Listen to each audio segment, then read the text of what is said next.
On va se mettre debout ensemble. Alléluia.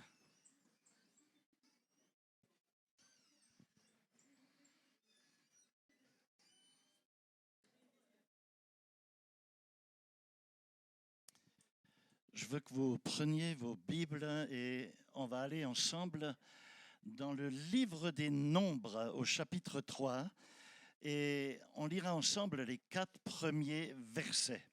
Nombres chapitre 3, les 4 premiers versets. Allez, on va le lire ensemble. Voici l'histoire d'Aaron et de Moïse à l'époque où l'Éternel parla à Moïse sur le mont Sinaï. Voici le nom des fils d'Aaron. Nadab, l'aîné, Abihu, Éléazar et Ithamar. Tel est le nom des fils d'Aaron. Ils furent désignés par onction comme prêtres et établis dans leur fonction en tant que prêtres. Nadab et Abihu moururent devant l'Éternel lorsqu'ils apportèrent du feu étranger devant lui dans le désert du Sinaï. Ils n'avaient pas de fils.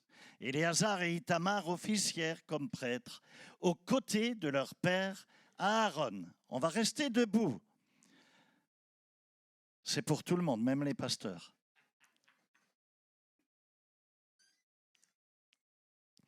Est-ce que tu peux dire amen à cette lecture?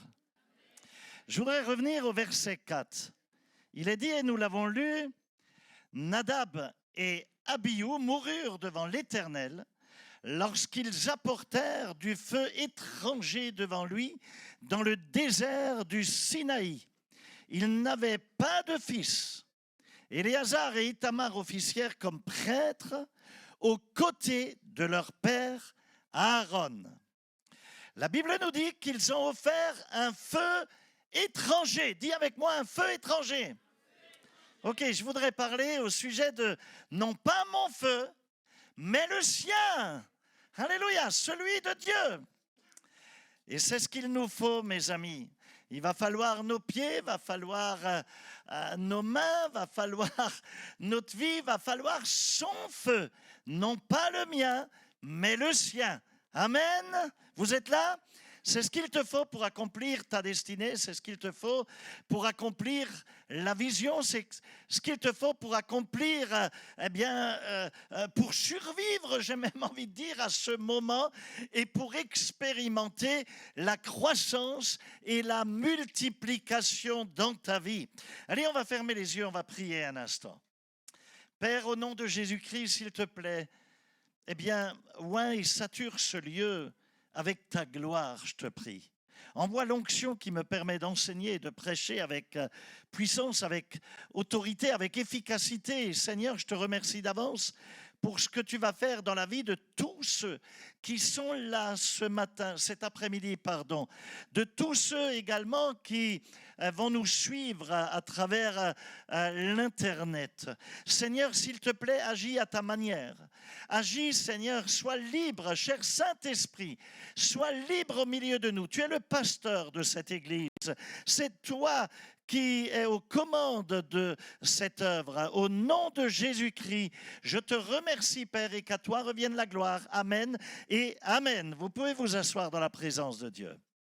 Ok, quand je vous dis le mot prêtre ou sacrificateur, très probablement que pour plusieurs d'entre vous, cela vous évoque plusieurs images. Ça, des images qui remontent là dans votre esprit. Peut-être que certains d'entre vous, vous avez, quand on parle de prêtre ou de sacrificateur, vous avez l'image des prêtres issus de la tradition juive, l'image d'un rabbin par exemple. Pour d'autres encore, vous pourriez penser aux prêtres catholiques, n'est-ce pas, en lien avec le catholicisme. Maintenant, si j'utilise le mot substitution, peut-être que ça te parle un tout petit peu plus. Substitution. Un substitut, c'est quelqu'un qui se tient à la place de quelqu'un d'autre. Il se substitue à quelqu'un. Ok, vous me suivez là? D'accord? Alors, lorsque tu penses à un prêtre, par définition, il est un représentant, il est un représentant, n'est-ce pas, de Dieu. Il fait l'intermédiaire entre nous et Dieu, ok? il est un intermédiaire. Vous êtes là? Vous êtes là? Il représente devant nous, il représente Dieu devant nous et il nous représente devant Dieu. C'est donc un intercesseur. Dis avec moi un intercesseur.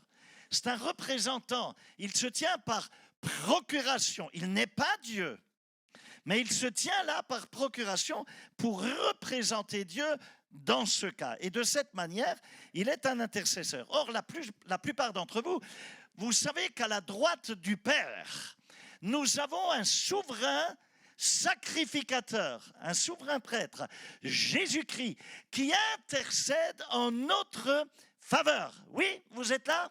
Vous suivez? Beaucoup le savent. Mais pour autant, beaucoup ne comprennent pas forcément ce que Christ représente pleinement devant le Père. Ils ne saisissent pas qu'il représente le Père devant eux et qu'il les représente devant le Père.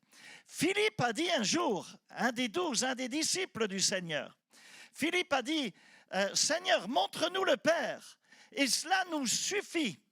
Et Jésus de répondre, il y a si longtemps que je suis avec vous, et vous ne savez toujours pas que le Père et moi, nous sommes un. Si vous m'avez vu, vous avez vu le Père. Mes amis, quand le Seigneur Jésus est allé à la croix, il était devenu littéralement, j'ai envie de dire, l'expression du peuple devant Dieu. Il nous a représentés, puisqu'il est dit qu'il a pris sur lui, il a porté nos péchés par procuration, alors qu'il n'avait absolument commis pas la moindre faute, il n'avait commis aucun péché, mais il nous a représentés, il a pris sur lui. Et la Bible dit qu'il est littéralement devenu péché pour nous, lui qui n'a point connu le péché. Il est donc notre souverain sacrificateur. Bien, à ce stade, permets-moi de te poser une question, je veux vraiment planter là des fondations. Je vais aller plus loin et j'ai des questions tout à l'heure à te poser. J'ai besoin que tu sois attentif à ce que je vais dire là. Écoute bien, je vais aller plus en profondeur. Dans le livre de la Genèse, le premier livre des Écritures, Dieu a créé Adam à partir de la poussière de la terre. Oui? Et la Bible dit qu'il a retiré Ève du côté d'Adam, d'une côte d'Adam, en cet instant précis. Écoute bien, quand Dieu a fait cela, en cet instant précis, lorsque Dieu a complété la vie d'Adam, lorsqu'il a amené le couple, c'est-à-dire la fondation de la famille, eh bien, à l'instant même où Dieu a retiré Ève du côté d'Adam, Adam est devenu le prêtre de sa maison, le sacrificateur de sa maison. Il est devenu un prêtre patriarcal, un patriarche. C'est d'ailleurs de là qu'on tire, de prêtre ou de patriarche, c'est de là qu'on tire, au niveau de la racine étymologique de ce mot, on en retire le mot père. OK? Donc, à la maison, en tant que père, où sont les hommes là? Est-ce qu'il y a des hommes mariés ici? OK, allez, où sont les hommes? Je ne vous entends pas. OK, allez, il y en a au moins 3.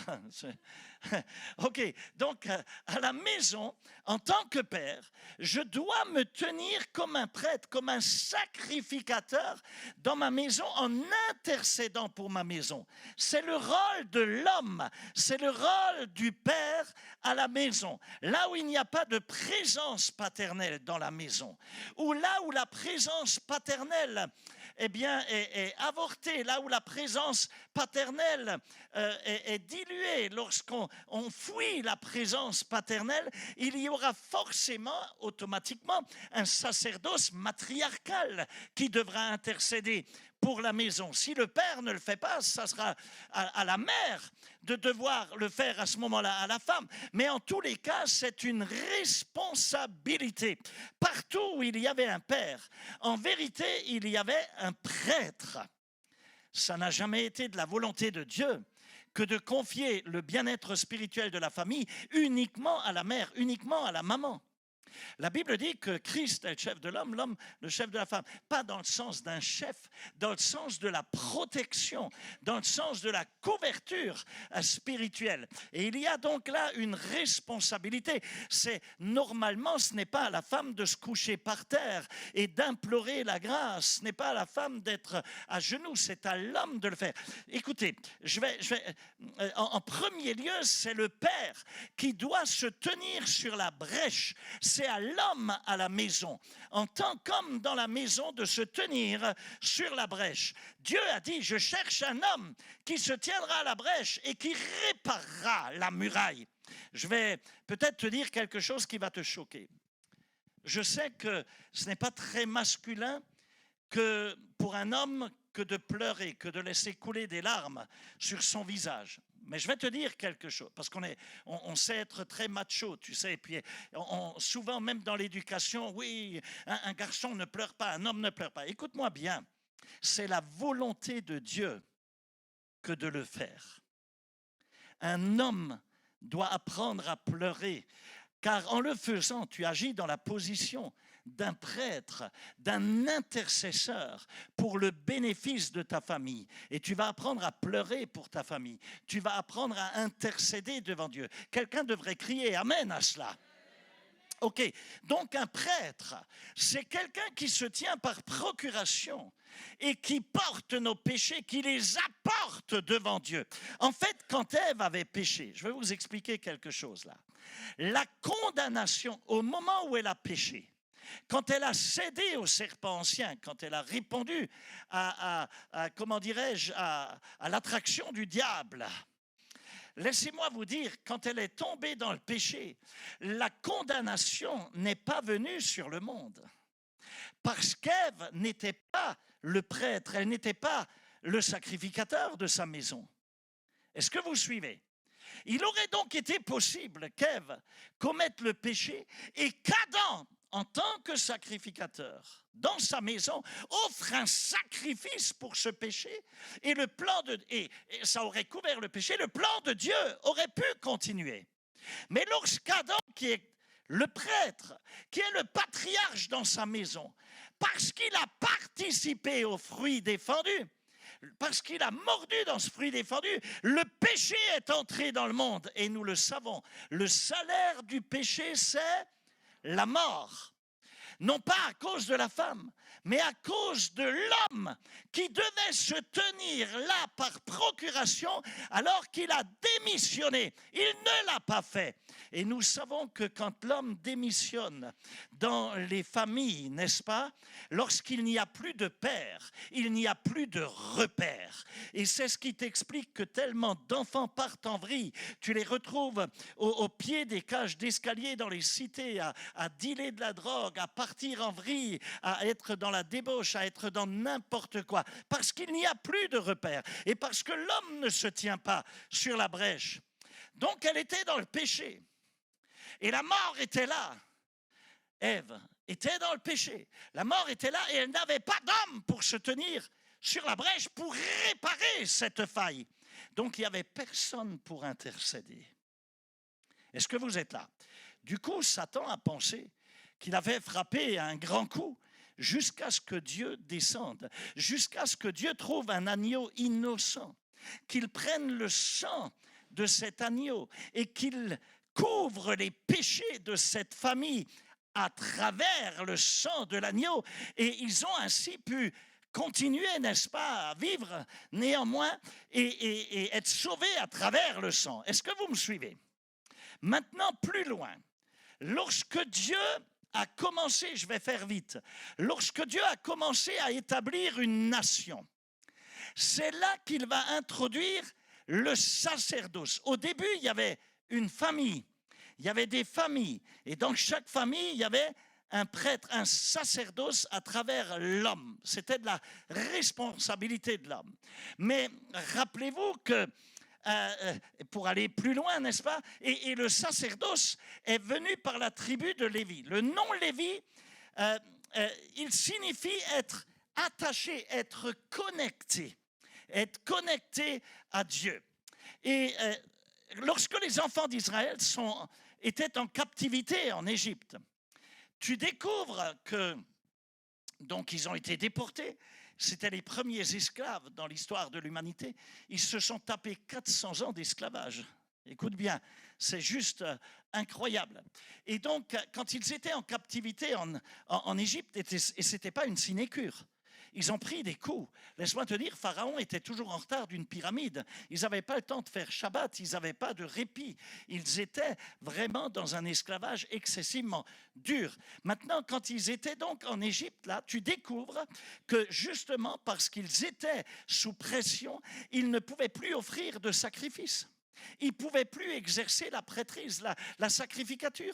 Le sacerdoce lévitique ne pouvait pas fonctionner. Il n'y avait ni sacrifice ni offrande. Donc ils ont, durant cette période d'esclavage, ils ont tout oublié de Dieu jusqu'au moment où Dieu est venu pour joindre un homme du nom de Moïse, Moïse, qui, soi-disant, en passant, Moïse, eh bien, il est issu de la tribu de Lévi, parce qu'il fallait qu'il reconnaisse, j'ai envie de dire, il fallait qu'il reconnecte Israël, le peuple, à Dieu. Il fallait qu'il refasse la connexion. Or, il s'avère que Moïse était accompagné par un de ses parents ultra proches, tu le connais, du nom d'Aaron. OK? Vous vous souvenez d'Aaron? Oh là là, je suis en train de vous partager une étude biblique là. Non. Mais je vais être très rapide, ne vous inquiétez pas. Je plante juste le décor et je vais prêcher l'évangile tout de suite derrière. Ça va? Vous êtes là? OK, je ne vais pas vous prendre la tête, vous inquiétez pas. Mais il faut que vous ayez un minimum de culture. Là. Il faut que vous compreniez le décor.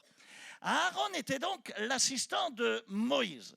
Et lorsque Moïse était monté sur le mont, je fais vite, je prends des raccourcis, sur le mont Sinaï pour prier, qu'est-ce qu'il a fait? Il a laissé la charge de la sacrificature à son assistant Aaron. Aaron était comme son Timothée, comme Paul qui avait son Timothée, et à qui il déléguait, n'est-ce pas, des charges ministérielles. Et vous vous souvenez aussi que lorsque Moïse était redescendu de la montagne, son fameux assistant, pasteur Aaron, il avait amené toute l'assemblée, écoute bien, toute l'assemblée a enlevé tous leurs vêtements et ils ont fini par se retrouver tout nus. Je ne sais pas ce qu'ils chantaient. Peut-être qu'ils chantaient « Il fait chaud ici ». Oh, une chose qu'alors, il fait très chaud ici. Et ils ont commencé à se dévêtir. Mais toujours est-il que quand Moïse est revêtu, ils étaient non seulement tout nus, mais aussi ils dansaient tout nus autour d'un veau qu'ils s'étaient fabriqué eux-mêmes avec de l'or qu'ils avaient fondu. Complètement débile. Franchement, cette histoire, elle est ultra choquante. C'était un scandale. Mais ce qui est encore plus choquant que ce scandale lui-même, c'est que tout ce cinéma, il a été interrompu par quelque chose d'absolument fou et incroyable. Tu sais par quoi? Par la grâce étonnante que Dieu a déversée à ce moment-là. Dieu avait dit en paraphrase, je vais utiliser l'homme qui a conduit les enfants d'Israël dans la nudité, dans l'idolâtrie, pour faire de lui le prêtre des enfants d'Israël, le sacrificateur, le souverain sacrificateur des enfants d'Israël. Et qu'est-ce que Dieu rajoute? Il dit, mettez-moi à part Aaron et ses fils afin qu'ils me servent. Et je vais vous dire pourquoi, c'est complètement fou. Aaron, qui a amené le peuple dans la débauche, dans l'idolâtrie, dans l'impureté, à danser autour d'un veau d'or qu'ils se sont fabriqués eux-mêmes, à se moquer de Dieu quelque part, pendant que Moïse priait. Mais c'est complètement débile cette affaire. Et c'est ce type-là que Dieu choisit pour devenir le prêtre des enfants d'Israël. Tu as de l'avenir, hein? Non? On a de l'avenir avec Dieu. Ouais? OK. Mais je vais vous dire pourquoi que je pense que Dieu a choisi Aaron pour être le prêtre après un tel scandale aussi terrible. Dieu a dit, je veux quelqu'un qui est capable d'intercéder sans arrogance.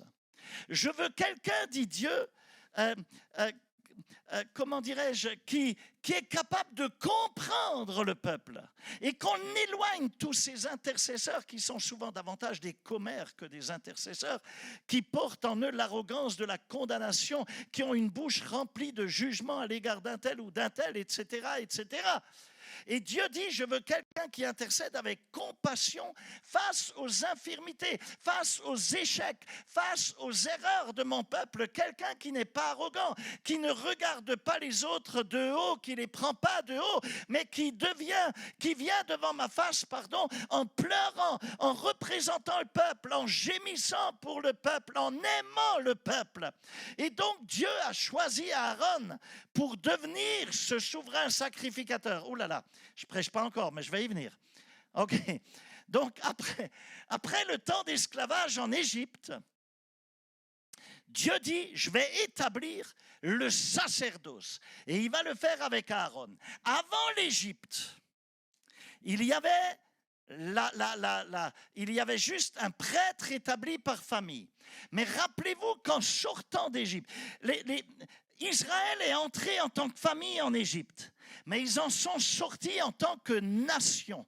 Et au moment où ils deviennent une nation, Dieu installe le sacerdoce lévitique. Le livre du Lévitique, c'est exactement ça. Dieu dit, je vais utiliser Aaron et ses 4 fils, Nadab, Abihu, Itamar et Éliézar, afin qu'ils me servent.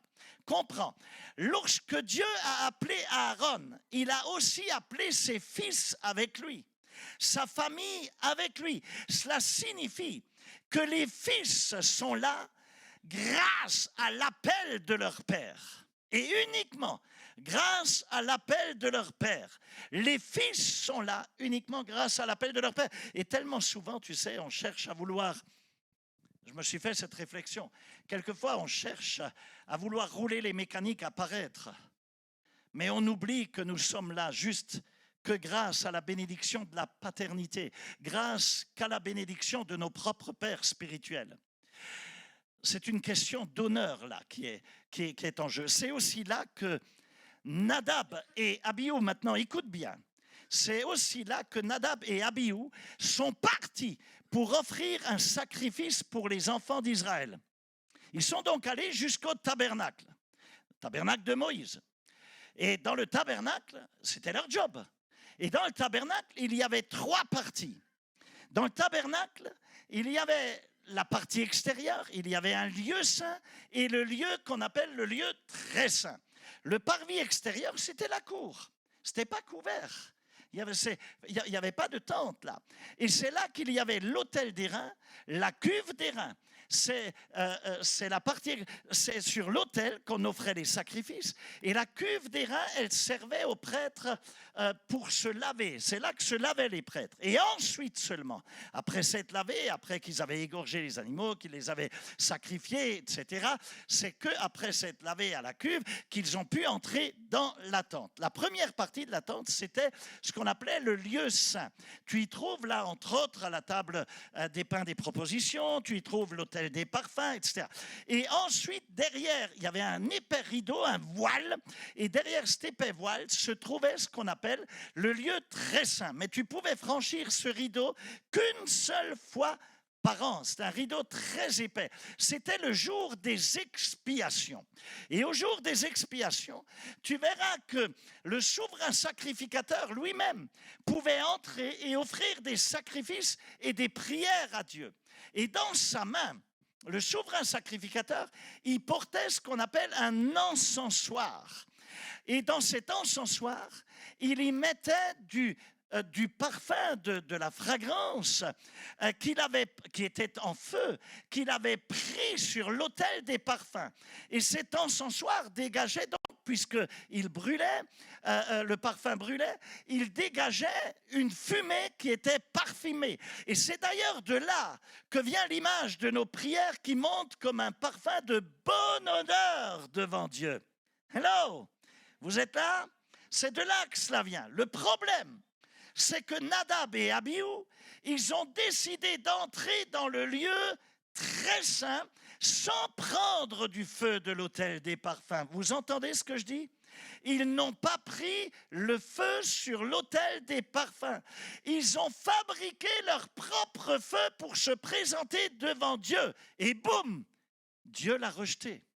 Dieu l'a rejeté. Dieu a qualifié ce feu de feu étranger. Ils sont donc entrés dans le lieu très saint avec un feu étranger, avec un feu qu'ils ont fabriqué eux-mêmes, un feu humain, avec un feu qui provient de leur nature charnelle, de leur propre pensée, de leur propre volonté. Écoute ceci, lorsque tu apportes de l'humanisme,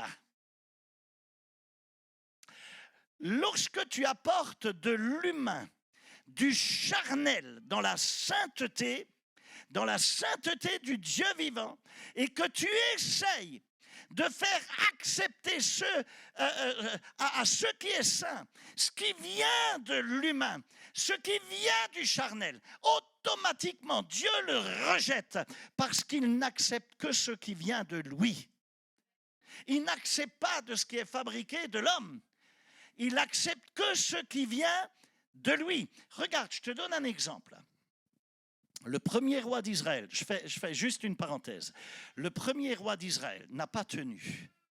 Pour quelle raison? Et je vais te le dire.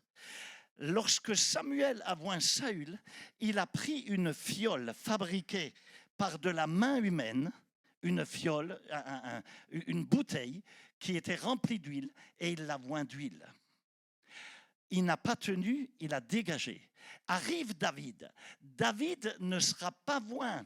De la même manière, Dieu va prendre une corne de bélier, va y verser l'huile, et c'est la corne de bélier qui est tissée directement par Dieu qui va permettre de oindre le roi. Et il a été considéré comme le meilleur roi d'Israël. Vous comprenez? Dieu ne reçoit que ce qui vient de lui. Lorsque tu apportes des choses qui ne viennent pas de lui, c'est ce qu'on appelle la réciprocité. Cela vient de moi et cela retourne à moi, dit le Seigneur. Donnez et il vous sera donné. Dieu dit, je suis un Dieu 3 fois saint. Je suis représenté par un feu qui est saint. Et maintenant, vous voulez me faire accepter un feu étranger? Non, ce n'est pas possible. Et c'est pour cela, dit le Seigneur, que je le rejette, parce que cela ne vient pas de moi et cela ne peut pas revenir à moi. Je ne le reçois pas, dit le Seigneur. Et non seulement Dieu l'a rejeté, mais il a aussi rejeté ceux qui avaient apporté ce feu étranger. Et c'est là que Nadab et Abihu sont tombés raides morts. La gloire de Dieu qui était présente à ce moment-là, elle les a littéralement consumés. Littéralement, ils ont été foudroyés par la puissance de la gloire de Dieu. Ils sont tombés morts alors qu'ils étaient en train de servir parce que Dieu voulait que les choses soient claires. Dieu dit, quand je donne une directive, tu dois exactement faire ce que je t'ai dit de le faire. N'apporte, s'il te plaît, ni ton opinion personnelle, ni tes propres idées, ni ta philosophie personnelle, ni tes préférences personnelles dans ma présence. Parce que tant que tu ne feras pas, comme je l'ai dit, dit le Seigneur, je ne le recevrai pas et je ne te recevrai pas non plus, dit le Seigneur. Alors ce que tu penses, ce n'est pas mon problème. Et ils sont tombés morts. Comprends bien ceci, Dieu est précis. Mes amis, nous n'avons pas le droit de faire tout ce que nous voulons comme nous le voulons, comme ça nous chante. Les affaires du roi, elles doivent être faites à la manière du roi.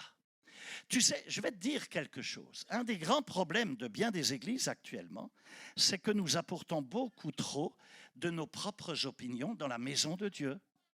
C'est comme si tu rentres un syndicat dans l'église. Mais l'église, elle est théocratique, elle est gérée par un roi. Et les affaires du roi doivent être faites selon la volonté du roi. Ce n'est pas une démocratie où on vote, où on fait à sa tête. Nous sommes assis au milieu ou au fond de la salle à parler ce dont nous pensons et comment que les choses devraient être faites. Ah ouais, mais tu donnes un coup de coude à ton voisin, tu lui dis, ah ouais, mais là, je ne suis pas d'accord avec le pasteur. Hein. Écoute, moi, si c'était moi, écoute, Absalom, sors, s'il te plaît. L'esprit d'Absalom n'a pas sa place. Tu es un feu étranger. Ce n'est pas ça qui intéresse Dieu, ce que toi tu penses. Dieu se moque de ce que tu penses. Il se moque du genre de musique que tu aimes. Et tu viens dire oh, que la louange, ceci, cela. Il se moque du style de prédication que tu aimes. Il ne s'agit pas de ce que tu aimes. Il s'agit de ce que lui veut, de ce que Dieu veut. Et en vérité, toutes tes opinions personnelles ne sont qu'un feu étranger. Oh là là, ça va être chaud ce matin. Le feu étranger est en train de tuer des églises. Le feu étranger est en train de tuer bien des prédicateurs. Le feu étranger est en train de tuer notre efficacité. Lorsqu'on permet au monde ou à la pensée humaine de nous dicter ce qui devrait être fait dans la maison du Seigneur. Tu peux plaire au monde, tu peux avoir tes propres pensées, mais tu perdras la présence de Dieu. Parce que Dieu dit, je ne veux pas de choses humaines, de choses mondaines dans mon lieu saint. C'est un feu étranger. Nadab et Abihu auraient au moins, si déjà ils n'ont pas pris le feu sur l'autel des parfums, ils auraient au moins pu faire l'effort de prendre, comment dirais-je, le feu sur l'autel d'airain, là où on sacrifiait. Mais ils ne l'ont pas fait. Mes amis, lorsque Dieu donne un ordre, il s'attend à ce qu'on obéisse. Est-ce que vous entendez? Et c'est pour cela, s'il te plaît, mais de grâce, je sais que ce message n'est pas populaire, mais de grâce, mais tu as besoin de l'entendre, de grâce, arrête d'expliquer à Dieu ce que tu ressens à tel ou tel sujet. S'il te plaît, n'argumente pas avec Dieu. Fais les choses comme il t'a demandé de le faire. Sa parole est là pour te le montrer. De nos jours, on a perdu toute discipline, on a perdu toute structure. Et on se demande pourquoi on ne prospère pas. On ne peut pas prospérer dans la désobéissance. C'est tout simplement, Dieu ne bénit pas la désobéissance. Et on a perdu cela dans tous les domaines. On l'a perdu dans l'église, on l'a perdu dans la famille, on l'a perdu dans l'éducation, on l'a perdu dans la santé, on l'a perdu au niveau de nos gouvernements, on l'a perdu absolument partout. Mais ouvre les yeux. On ne voit plus les parents élever leurs enfants.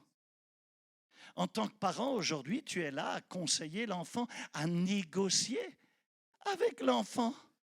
Oh là là, allez mon petit chéri, mais tu sais bien que c'est pas gentil mon amour. Oh, je sais que tu n'aimes pas le rouge, mais oh, est-ce que tu voudrais au moins porter le pull bleu aujourd'hui pour maman, juste pour faire plaisir à maman? Si tu mets une chemise bleue ou un pull bleu, maman va te donner un cadeau, mon amour. Tais-toi, mets cette chemise bleue et basta, ou ça va chauffer. Tu entends ce que je dis? Tu mets cette chemise maintenant et je ne vais pas le répéter une deuxième fois. Non mais c'est une blague. On est où là? Tu connais le sketch de Gad Elmaleh? Oh mon petit pitchoun, viens mon petit pitchoun.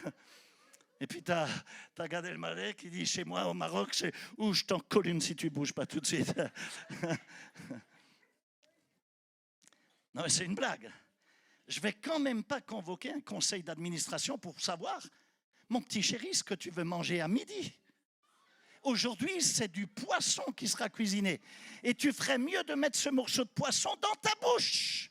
Parce qu'on ne va pas cuisiner 4 repas différents, parce que personne ne veut prendre la décision à la maison. Dieu dit, je ne vais pas négocier avec toi. Si je te dis de le faire, tu fais ce que je te dis, sinon tu te retrouves sous la malédiction. Est-ce que vous avez entendu? C'est la parole de Dieu. Sinon tu te retrouves sous la malédiction. Et maintenant, après, tu n'as pas obéi, tu fais quand même à ta tête, et après tu viens et tu dis, oh pasteur, s'il te plaît, j'ai besoin de prière. Il faut que tu pries pour moi. Il faut que ça ne va toujours pas, ça s'est empiré. Non mais attends, tu me demandes la prière pour que je te libère de quelque chose que Dieu a lui-même envoyé sur toi parce que tu t'es rebellé contre lui et que tu n'as pas obéi. Attends, tu as un problème là. Mais tu me prends pour qui? Mes amis Nadab et Abihu sont tombés morts. Est-ce que vous entendez la parole? Voilà pourquoi peut-être tes plans échouent, pourquoi ton entreprise échoue, pourquoi tes idées échouent, pourquoi tes concepts échouent. Tu les as apportés ici, à l'église, pour que Dieu les bénisse. Je sais que tu l'as fait. Mais c'est un feu étranger pour n'importe qui d'autre. Un feu, c'est un feu. Mais Dieu regarde l'origine de feu pour en déterminer la sainteté. Il ne s'agit pas seulement de ce que c'est, mais il s'agit d'où ça vient, quelle en est la source. Il ne s'agit pas seulement de l'idée, mais de l'intention, de la motivation qui se cache derrière l'idée. Vous êtes là? Je te pose la question. Je vous ai dit que j'ai des questions à vous poser. Ce que tu essayes d'entreprendre, est-ce que c'est une chose de Dieu ou une chose qui provient juste de tes émotions, de ta nature charnelle? Est-ce que tu essayes d'obtenir de Dieu qu'il te bénisse afin peut-être de prouver à un tel ou à une telle que tu as autant que lui ou elle? Mais c'est un feu étranger. Tu essayes de te venger de ton ex-mari et d'entraîner Dieu dans ton complot. Mais tu te retrouves dans un feu étranger. Tu veux le zigouiller, mais c'est un feu étranger. Dieu dit, je ne bénirai pas ce que je n'ai je ne bénirai pas ce que je n'ai pas commencé. Je bénirai que ce que j'ai commencé. Et si c'est moi qui l'a commencé, alors je vais l'achever. Mais si ce n'est pas le cas, je ne vais pas le faire. Dieu dit, je suis l'alpha, je suis l'oméga, je suis le commencement, je suis la fin, je suis le premier, je suis le dernier. Que tous ceux qui savent que Dieu a commencé quelque chose dans leur vie, je voudrais que tu cries, mais tu cries de joie maintenant. Parce que si Dieu... Attends, je ne t'ai pas encore dit de commencer à crier. Parce que si Dieu l'a commencé, il va aussi l'achever.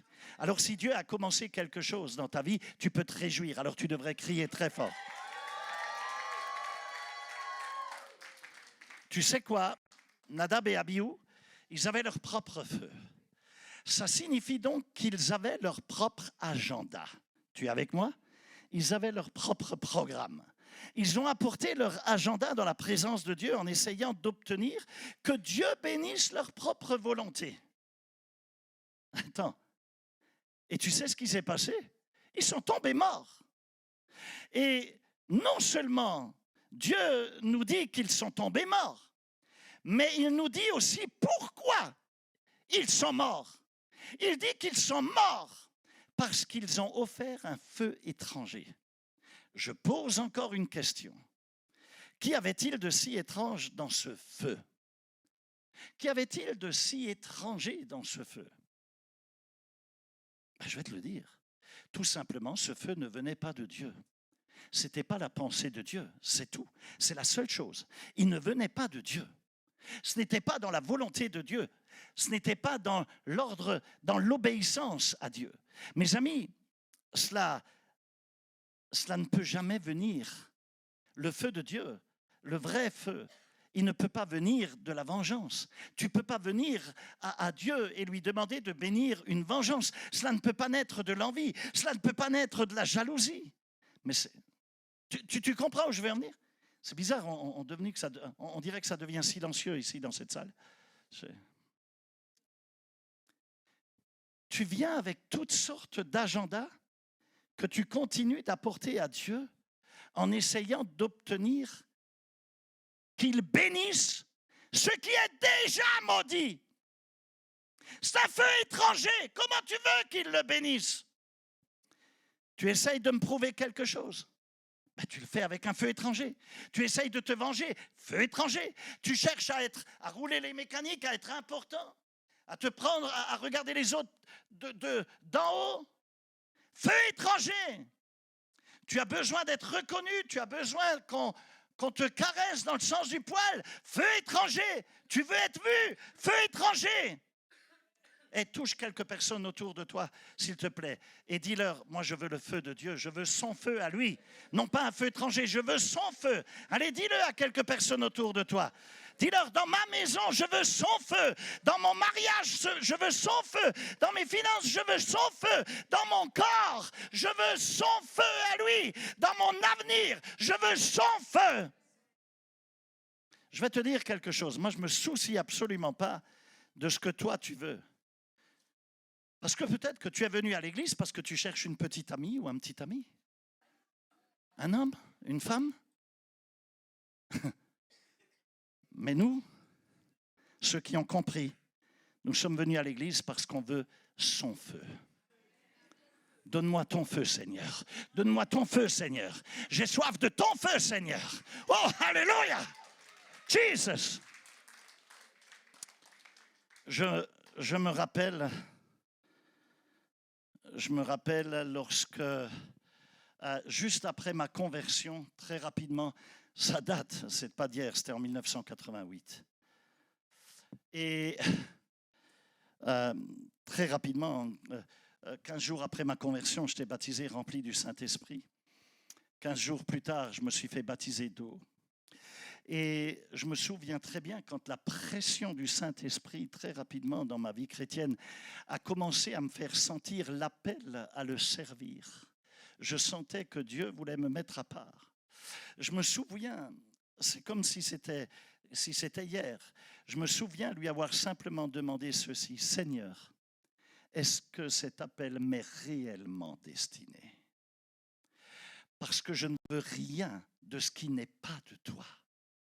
Parce que si Dieu dit que c'est de lui, alors il enverra les gens, il enverra l'argent, il enverra la faveur, il ouvrira la porte, il ouvrira le chemin. Oh, donne gloire à Dieu.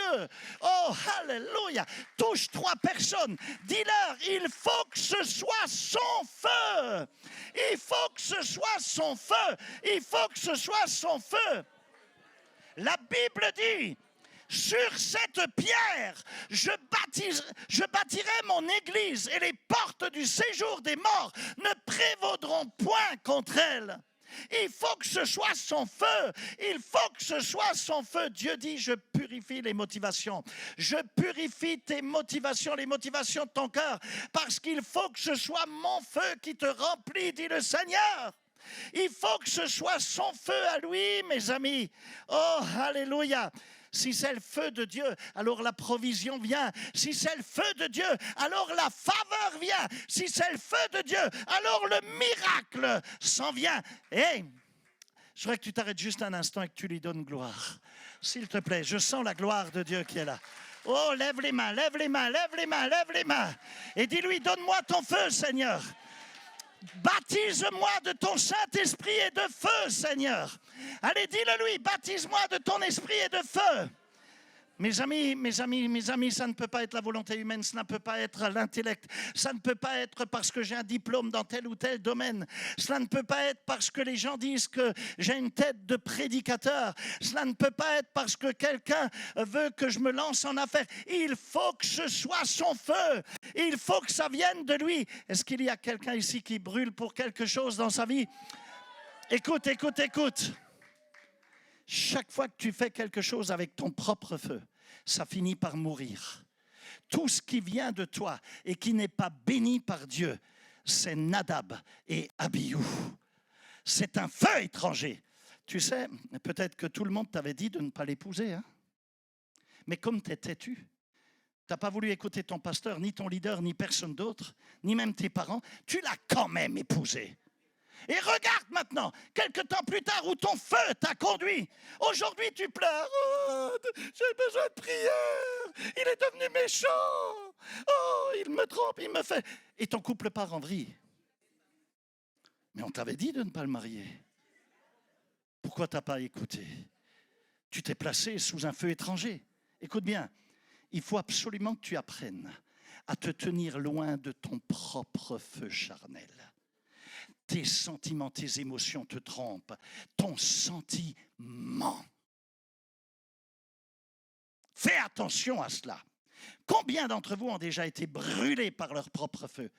Ton feu, tes décisions, tes choix, ta petite personne. Et c'est pour cela qu'aujourd'hui, ton cœur est brisé et que tu baisses la tête. Et que tout ça te rend complètement fou. Parce que si c'est toi qui l'as commencé, c'est aussi toi qui vas devoir l'achever.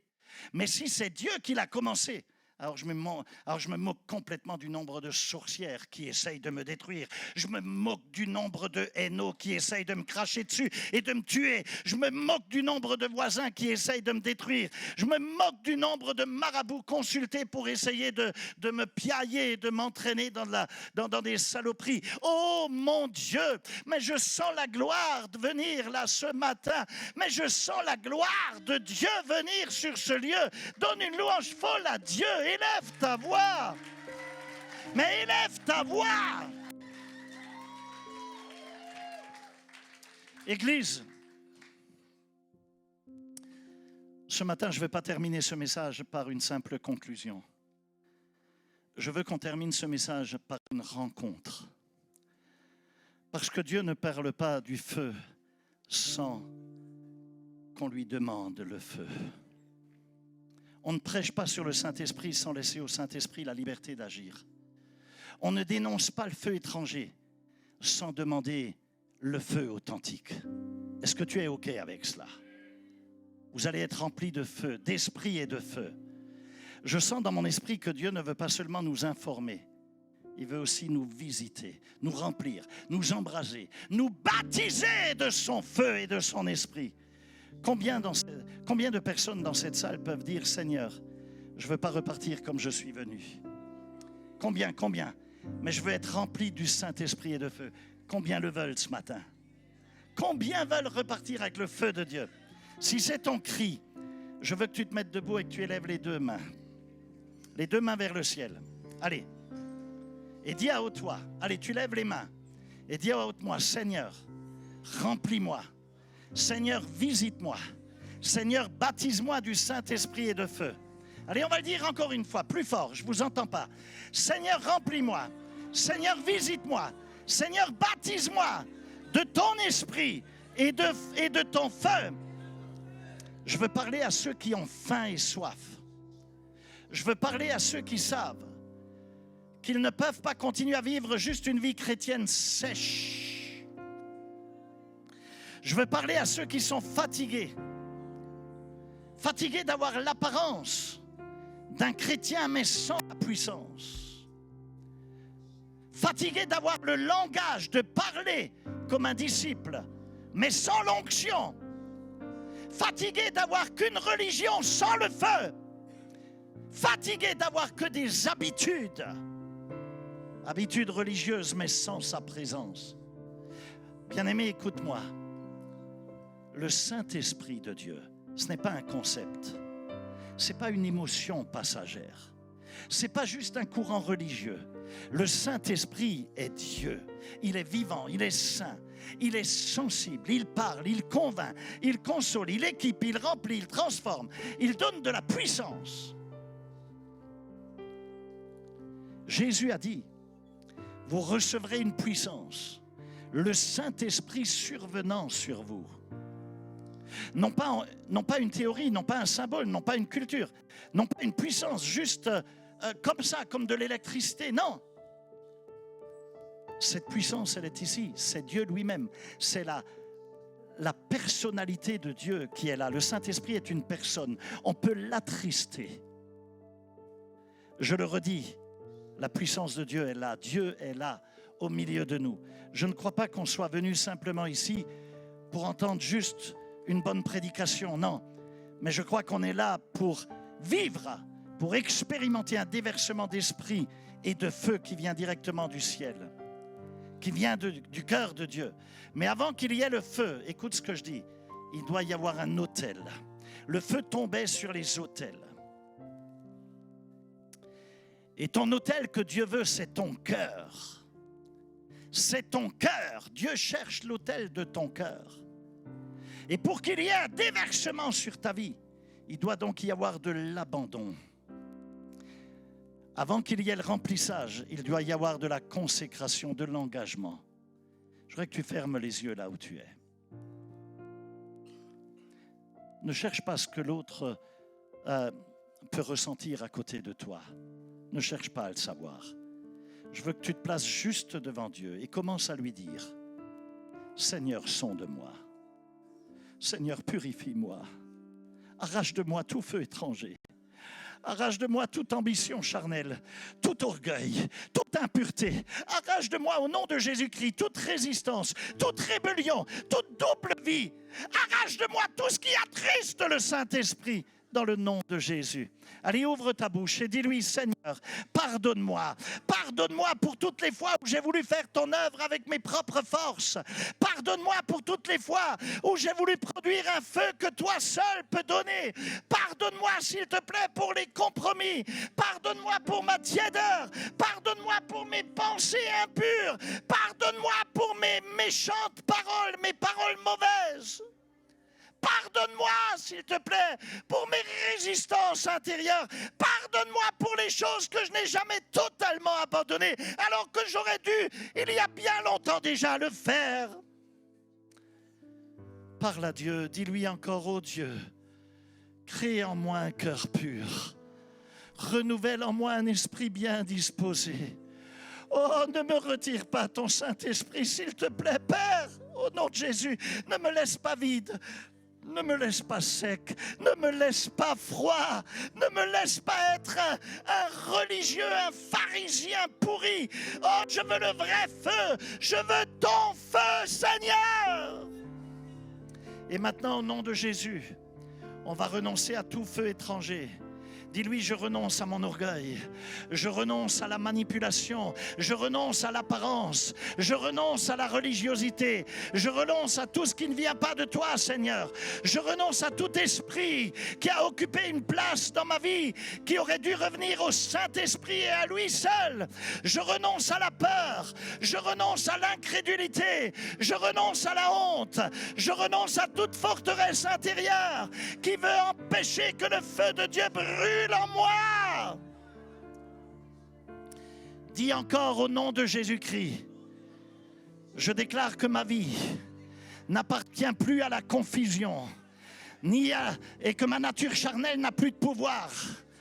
Ma vie n'appartient plus au compromis, mais je suis la propriété privée de Jésus-Christ et de lui seul, dans le nom de Jésus. Et si tu le crois, crie Amen et Amen. Garde les yeux fermés. Maintenant, Père, au nom puissant de Jésus, je prie. Je prie pour tes fils et tes filles. Je prie pour cette assemblée, pour l'Église. Je prie que le sang de Jésus parle en faveur de ton peuple. J'applique le sang de Jésus sur vos vies. Que le sang de Jésus nettoie votre conscience. Que le sang de Jésus purifie vos pensées. Oh, que le sang de Jésus brise tout joug de culpabilité sur vos vies. Que le sang de Jésus enlève la condamnation. Que le sang de Jésus ferme toutes les portes que l'ennemi avait jusque-là utilisées. Et je déclare que par le sang de Jésus-Christ, que chaque disciple est rendu propre pour le service. Je déclare que par le sang de Jésus, que vos cœurs sont rendus disponibles, que par le sang de Jésus, que vos vies sont consacrées, que par le sang de Jésus, que l'autel de vos cœurs est purifié. Et maintenant, Seigneur, je te demande d'envoyer ton feu sur ces autels. Oh, je veux maintenant parler à ceux qui veulent être baptisés du Saint-Esprit, à ceux qui veulent une visitation nouvelle, à ceux qui veulent être renouvelés, qui veulent une effusion fraîche, qui veulent être remplis au débordement. Alors si c'est ton cas, je veux que tu lèves tes mains très haut. Ou si tu veux être renouvelé dans l'esprit, alors que tu es déjà baptisé du Saint-Esprit, lève tes bras bien haut. Attends. Lève-les comme si tu attendais un cadeau qui vient du ciel. N'essaye pas de le contrôler. N'essaye pas d'être élégant. N'essaye pas de chercher à protéger ta dignité. Quand le ciel s'ouvre, ta faim de Dieu et ta faim, ta soif de son feu, ça vaut beaucoup plus que l'image que tu voudrais garder de toi-même. Et même si tes larmes qui vont couler sur tes joues, eh bien, vont balayer ton maquillage, tu t'en fiches de cela. Le feu de Dieu vaut bien plus que ton maquillage. Dis après moi, Seigneur Jésus, Tu es celui qui baptise du Saint-Esprit et de feu. Et je viens à toi maintenant. Je te donne ma bouche, je te donne mon cœur, je te donne mon intelligence, je te donne mon corps, je te donne mes émotions, je te donne mon avenir. Remplis-moi maintenant, baptise-moi maintenant, maintenant. Submerge-moi, immerge-moi dans ton feu. Oh, que ton feu descende sur moi. Saint-Esprit, je t'accueille, je t'honore, je te laisse toute la place. Viens sur moi, viens me remplir. Viens me revêtir, viens embraser ma vie. Maintenant, écoute bien. Tu n'as pas besoin de fabriquer quoi que ce soit, tu n'as pas besoin même d'imiter quelqu'un, tu n'as pas besoin de forcer une manifestation. Tu as simplement besoin de t'abandonner totalement au Saint-Esprit. Le parler en langue n'est qu'un des dons qui confirme l'immersion dans le baptême du Saint-Esprit. C'en est un parmi tant d'autres. Mais en tous les cas, ce n'est pas un spectacle, ce n'est pas une performance. C'est juste une expression qui est inspirée par l'Esprit de Dieu. Alors fais juste ceci. Tu arrêtes de parler dans ta langue maternelle, tu arrêtes de parler en français ou dans ta langue autre si tu l'utilises. Mais juste pendant un instant, arrête. Arrête d'analyser avec ton intellect. Arrête de réfléchir à ce que l'autre va penser. Commence simplement à adorer Jésus. Dans la foi, abandonne-toi à lui et reste dans sa liberté. Et dis-lui simplement, Jésus, je t'adore, je t'aime, tu es mon Seigneur. Remplis-moi, baptise-moi. Et maintenant, quand l'onction commence à te toucher, quand le Saint-Esprit commence à venir sur toi, laisse-le couler. Laisse couler ce qu'il met en toi et ouvre ta bouche. Ne retiens pas le fleuve, ne bloque pas la rivière, n'étouffe pas ce que Dieu veut faire jaillir. Et laisse sortir même ce que tu ne comprends pas. Coupe l'intellect.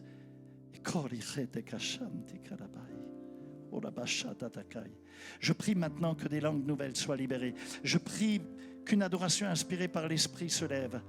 On va prier, on va chanter dans de nouvelles langues. On va adorer dans de nouvelles langues. Je prie que les barrages intérieurs dégagent. Je prie que la honte tombe, que la peur dégage. Et je prie pour que les verrous sautent au nom de Jésus. Saint-Esprit, visite ton peuple, souffle sur ton peuple, tombe sur ton peuple, remplis cette maison. Allez, commence à élever ta voix, Feu du Saint-Esprit, que l'onction se répande, que la puissance se répande, que la gloire se répande, que la rivière de Dieu se répande. Père, au nom de Jésus, je te prie pour chaque disciple, chaque leader, chaque serviteur, chaque frère, chaque sœur, chaque homme, chaque femme, chaque jeune, chaque plus âgé, pour que chaque cœur qui est affamé soit rempli aujourd'hui dans le nom de Jésus. Je demande un baptême frais, je demande un déversement nouveau, je demande un renouvellement de l'onction, je demande un feu qui consume la tiédeur, un feu qui consume les peurs, un feu qui consume le manque d'amour et de compassion, un feu qui consume la confusion, un feu qui consume la lourdeur, un feu qui consume la sécheresse spirituelle.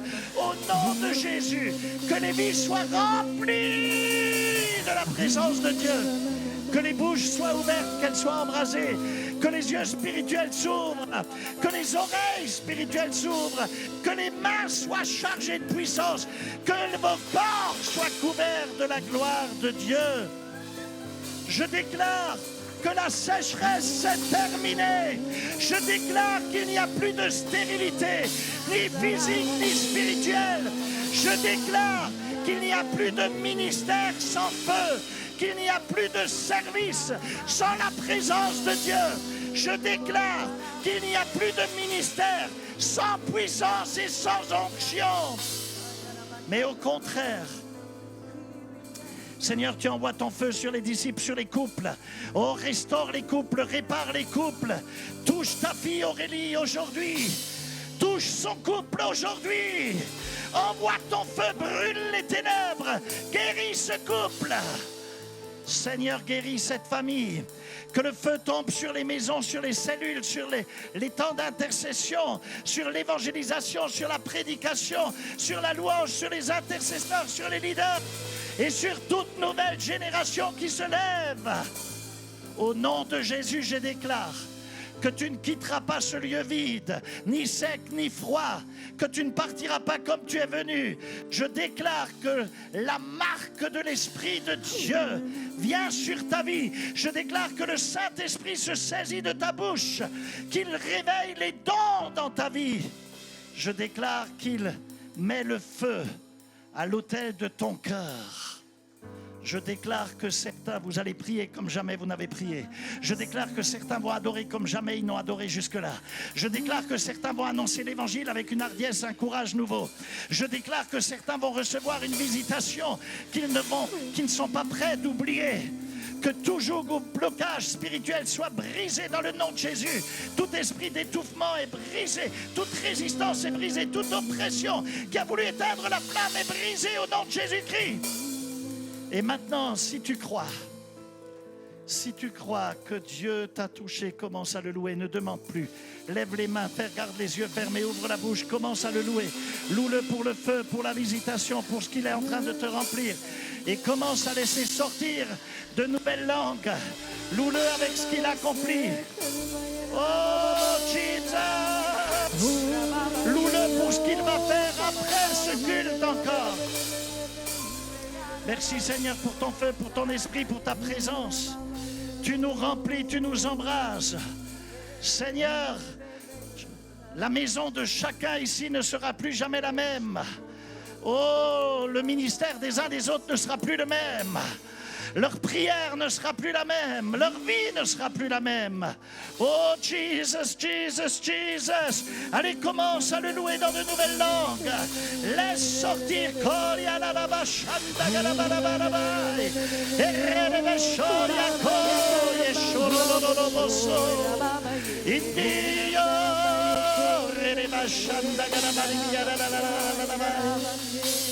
Oh.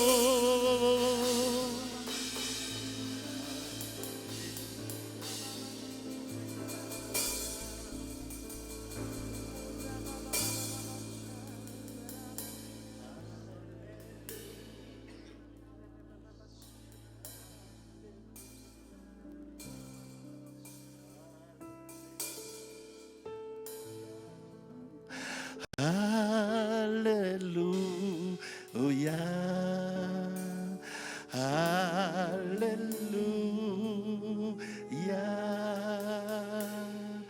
Alléluia. Encore une fois, Alléluia. Esprit de Dieu, tu es là, ta présence est là. Alléluia.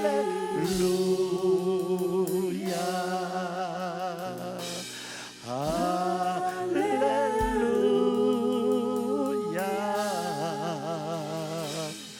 Alléluia. Merci Jésus. Merci Jésus. Oui, merci Jésus. Merci Jésus. Oh, merci Jésus. Merci Jésus.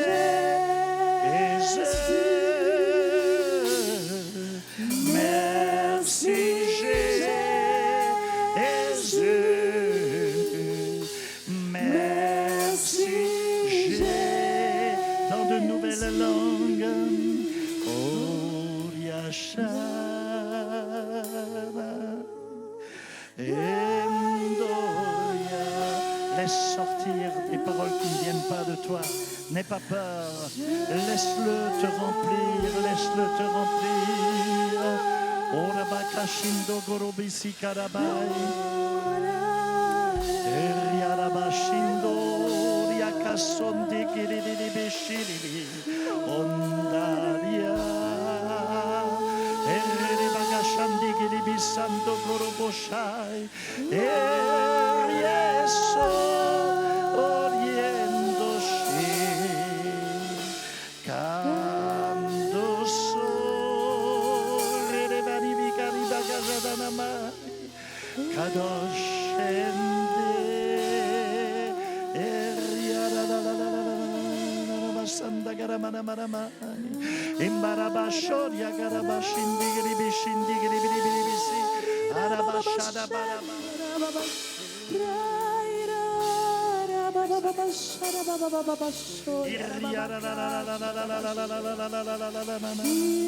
imbagoshor ya gasandi gribibishai endigare bekarimiana marama. Allez, laisse sortir, laisse sortir, laisse sortir, laisse sortir. Allez, laisse sortir, laisse sortir. Allez, allez, allez. Allez, reçois, Corée, Solomon. Allez, soyez renouvelés, soyez renouvelés. Allez, allez, reçois, reçois. Allez, laisse sortir. Corée, Kashantalabai.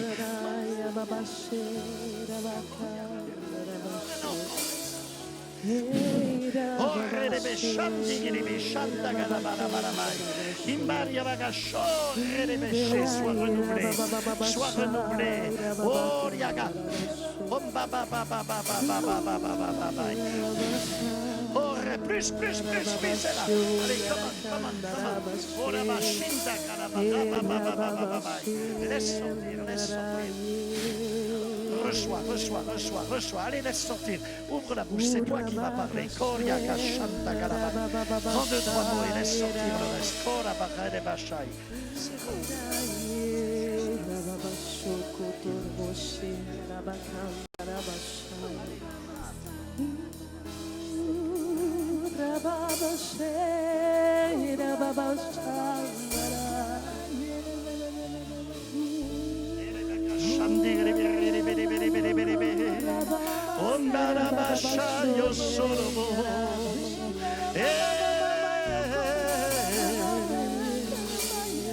Alléluia. Laisse-moi te dire ceci. L'expression du parler en langue n'est qu'une expression parmi un panel de 9 dons. Et quelquefois, on l'attrape tout de suite parce qu'on est dans la foi d'un enfant où on s'abandonne. Mais quelquefois, notre intellect nous joue des tours et on a du mal juste à se laisser aller. On a du mal juste à se laisser abandonner. De la même manière qu'une personne qui a été blessée peut avoir du mal dans ses relations à s'abandonner et à s'ouvrir. Et de la même manière, on peut avoir du mal à cause de certains blocages intellectuels ou religieux à s'abandonner à l'Esprit de Dieu totalement. C'est pareil dans un couple, c'est pareil dans une relation. Mais ce n'est pas parce que tu l'as reçu, pas exprimé tout de suite que tu ne l'as pas reçu. Parce que Dieu est fidèle. Je me rappelle de ce frère qui s'était avancé, à qui on a imposé les mains. Et on a prié et il ne s'est rien passé en apparence. Et 8 jours plus tard, il a accompagné son épouse dans un supermarché ou un hypermarché. Et c'est lui qui tenait le chariot, le caddie. Et subitement, au milieu de l'allée, alors qu'il ne s'attendait à rien, l'onction tombe sur lui. Et il part complètement beau. Il commence à crier. Il était rempli du Saint-Esprit. Tout le monde l'a regardé comme s'il avait débloqué. Et il courait avec le chariot en train de crier dans de nouvelles langues. Et c'est le Saint-Esprit qui simplement l'avait saisi. Donc réjouis-toi. Tu as été au bénéfice de ce déversement. On va maintenant partager le repas du Seigneur, la Sainte Seine, qui est préparée. J'aurais bien aimé continuer dans un fleuve d'adoration et ça aurait été une explosion dans ce lieu. Mais le timing nous est compté. Et donc, je voudrais que en prenant cette Sainte Seine, que tu dises, Seigneur, je viens à ta table. Et là aussi, je viens sceller mon alliance avec toi. Parce que je veux que tu me remplisses de ton feu. Ne te tiens jamais loin de moi, mais reste avec moi, en moi. Vis à travers moi. J'accepte de mourir à moi-même et je te donne toute la place. Je ne veux pas les feux étrangers. Je veux ton feu, Seigneur. Parce que si tu es en moi et si tu vis en moi, tu ne vas plus permettre que ce soit ma pensée qui prenne le dessus, mais j'aurai la tienne. Est-ce qu'il y a des célibataires ici qui veulent se marier? Levez voir vos mains. Vous avez besoin du Saint-Esprit. Le Saint-Esprit est comme un agent secret, comme un gars du Mossad ou de la CIA. Il va détecter, quand tu le laisses parler en toi, quand un jeune homme se présente, ma sœur, ou une jeune femme, et tu vas simplement prier dans de nouvelles langues en toi, ou dire Saint-Esprit, montre-moi. Et au bout de quelque temps, cette personne fera une erreur colossale ou quelque chose, où tu verras clair. Et le Saint-Esprit dit, fuis, enfouis-toi, parce qu'il faut que tu sois sûr de pouvoir vivre tout le restant de ta vie avec cet homme ou avec cette femme. Il faut que tu sois certain. Et donc, tu as besoin du Saint-Esprit. Alors, fais une alliance en venant à la table du Seigneur aujourd'hui. Fais une alliance. Seigneur, je veux te servir et je prends part à ce repas parce que tu nous l'as dicté. Tu nous as dit, viens. Celui qui ne prend pas ne fait pas partie de moi. Alors je veux prendre ce pain et ce vin qui représentent, qui est une figure, une image de ton corps et de ton sang. Et tu vis en moi, Seigneur. Je t'aime.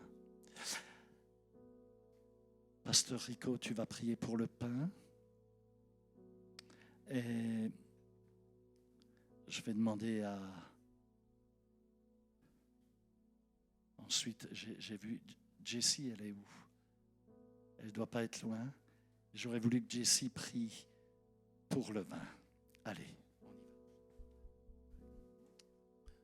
Papa, nous sommes devant toi et nous te remercions pour ton esprit qui est là, au milieu de nous, Seigneur, qui vient nous. Te bénissons pour ton Fils Jésus que tu as donné de tout ton cœur, de tout ton être.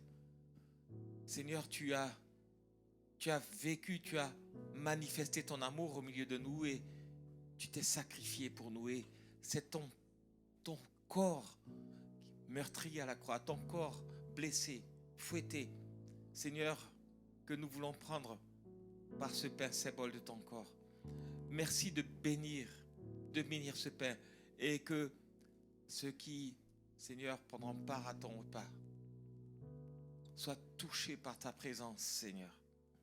Pardonne nos fautes, pardonne nos écarts, pardonne nos péchés et manifeste ta grande bonté à l'égard de chacun d'entre nous. Merci pour ton corps qui est aussi symbole de ta parole, Seigneur. Merci pour ta fidélité dans le nom de Jésus. Amen. Amen, Seigneur, merci. Merci pour ce vin, Seigneur, qui représente, Seigneur, le sang qui a coulé, Seigneur, mon Dieu. Ce sang de la nouvelle alliance, Seigneur. Et nous te rendons grâce, Père, pour chaque goutte de sang qui a coulé de ton corps, Seigneur. Et ce matin, en prenant, Seigneur, cette coupe de vin, Seigneur, nous voulons, Seigneur, renouer cette alliance avec toi. Parce que, Seigneur, nous réalisons, Seigneur, que tu es la seule vie, que tu es le seul chemin et que tu es la seule vérité. Et qu'en toi, il n'y a point d'autre vie, Seigneur.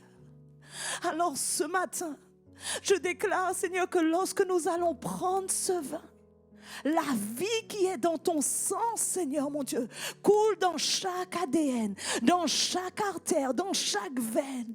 Et Seigneur, nous déclarons que la vie retrouve sa place et que là où la mort voulait résider, Seigneur, elle dégage, Seigneur, parce que ton sang, Seigneur, crie victoire sur les vies.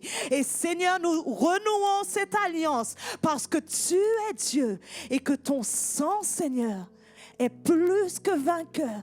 Alors nous te disons merci pour la vie qui est dans ton sang et nous recevons cette vie dans tous nos domaines de nos vies, dans nos familles, Père, dans le nom de Jésus. Merci, Papa.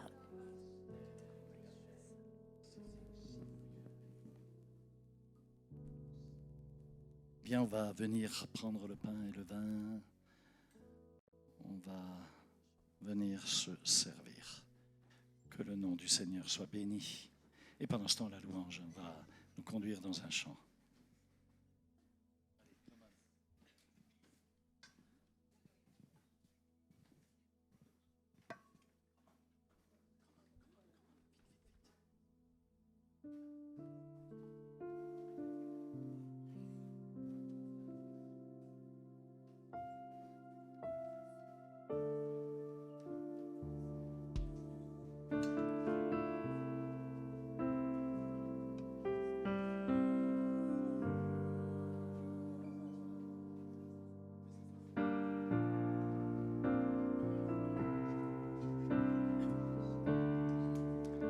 C'est le moment de complètement te donner, t'abandonner à Jésus et de faire alliance avec lui, de lui dire Seigneur, je veux te suivre.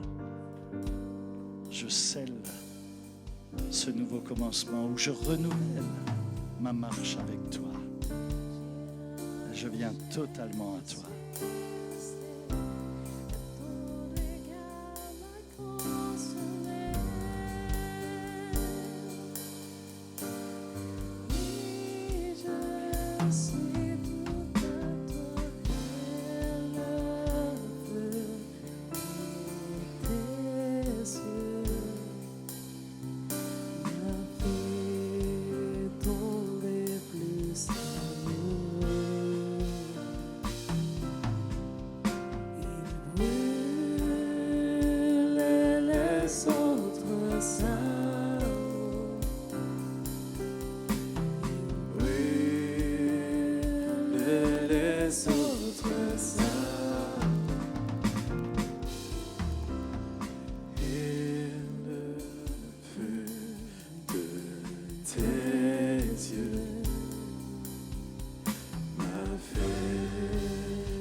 Et on prend le pain.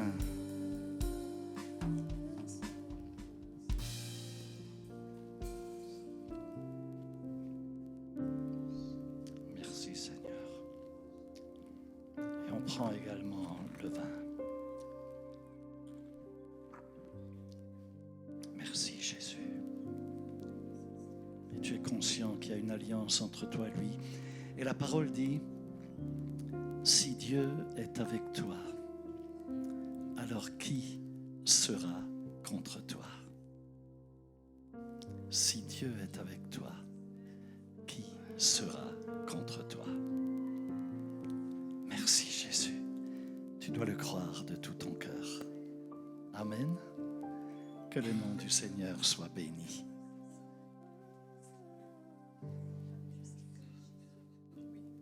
Je voulais juste réitérer cette carte. Vous vous rappelez, je l'avais présentée. C'est ma petite fille qui l'a peinte.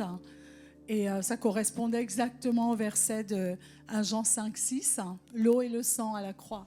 C'est incroyable. Et moi, j'utilise ça pour inviter des personnes dans le bus, dans le métro. Et genre, j'ai un petit cadeau à vous offrir. Est-ce que vous êtes chrétien, chrétienne? Parfois, les gens ne me disent pas du tout. Mais je dis, est-ce que je peux vous offrir ce cadeau pour Pâques? Parce que c'est bientôt Pâques. Et je voulais juste vous présenter vous offrir là, cette attention. Vous savez, Jésus vous aime tellement. Et derrière, j'ai fait imprimer des stickers. Puis, je priais pour vous. Donc, je mets mon téléphone et je mets mon prénom. Et quand elles le reçoivent, elles ont mes coordonnées. Quand j'ai le temps, quand il n'y a pas la sortie du métro et du bus pour beaucoup de gens qui rentrent, qui sortent, quand j'ai le temps, je leur demande aussi leur téléphone s'ils veulent bien que je prie avec eux au téléphone. Donc voilà, puis-je prier pour vous. Il y a aussi un macaron du CCI qui envoie les gens sur les cultes de CCI Cayenne, Paris, pour les cultes en ligne, pour ceux qui... Voilà. Vous avez tout ça là derrière. C'est un cadeau et la personne peut l'encadrer aussi chez elle. C'est une peinture, c'est magnifique. Une petite fille de 5 ans dirigés par l'Esprit de Dieu. Vous savez, beaucoup d'enfants sont maintenant visités. Il y a la petite de Gennaro aussi, d'Isabelle. Elle vit des choses avec le Saint-Esprit. Faites très attention, c'est le temps de Joël qui dit « Je répandrai mon esprit sur toute chair dans la fin des temps ». Les enfants vont prophétiser. Les jeunes hommes également. Les vieillards auront des songes, des visions. Amen. Et c'est le temps du Saint-Esprit. Faites très attention, les enfants vont commencer à prophétiser, ils vont commencer à adorer dans l'esprit, vont parler en langue tout petit déjà. Amen. Et ça, on est dans les temps, dans ces temps-là maintenant, prophétiques au nom de Jésus. Alors servez-vous, c'est un cadeau que vous pouvez faire à quelqu'un qui va l'apprécier vraiment. Amen. Et juste avant de finir le culte, on va lever nos mains vers, juste pour bénir Pasteur Vanessa, parce que c'était son anniversaire hier. Alléluia. Joyeux anniversaire, Pasteur Vanessa. Joyeux anniversaire, Pasteur Vanessa. Et que Dieu te bénisse, Pasteur Vanessa. Et que Dieu te bénisse. Seigneur, merci parce que tu poses ta main sur ta fille. Tu l'as bénie au-delà de toute espérance et tu lui accordes une saison nouvelle de grâce, de faveur et de miséricorde. Qu'elle soit désormais accompagnée comme jamais de signes, de miracles et de prodiges. Que ses yeux spirituels s'ouvrent, Seigneur, sur des choses nouvelles que tu as placées devant elle. Merci pour ta faveur, merci pour ton amour et merci pour ton sang que j'applique sur elle, qui la garde contre toute ténèbre et qui la rend plus que victorieuse en toutes choses. Au nom de Jésus-Christ, sois béni. Amen et Amen.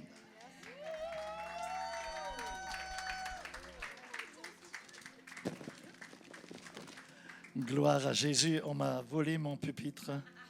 Alléluia. Que la bénédiction dans le glorieux nom du Père, dans l'amour du Fils et dans la puissance du Saint-Esprit repose sur vous. N'oubliez pas, vous avez reçu un dépôt. Restez ouverts au Saint-Esprit. Si vous parlez déjà en langue, continuez de parler beaucoup en langue. L'apôtre Paul a dit aux 12 de l'équipe du Seigneur, j'ai parlé en langue plus que vous tous, parce que ça nous édifie. Si tu ne parles pas encore en langue, loue le Seigneur. Et si tu sens que des mots, même incompréhensibles, sortent, laisse-les sortir comme un bébé qui au départ dit papa, papa, papa, papa, papa. Et puis maman vient après, et puis qui dit toutes sortes de charabia parce qu'il essaye de nous imiter. Mais le langage du ciel vient. Dieu vous l'a accordé. C'est un don de l'esprit. Ne le méprisez pas, ne le négligez pas. Que Dieu vous bénisse. Je vous aime très fort. Je vous donne rendez-vous dimanche prochain. Ici, en ce lieu, emmenez quelqu'un de nouveau et nous prierons pour les malades également. Et ce sera un culte de puissance dimanche. Soyez bénis. Que Dieu vous garde. Amen. Et juste joyeux anniversaire aussi à Stéphanie. Voilà, donc Alléluia. Gloire à Dieu. Stéphanie, happy birthday.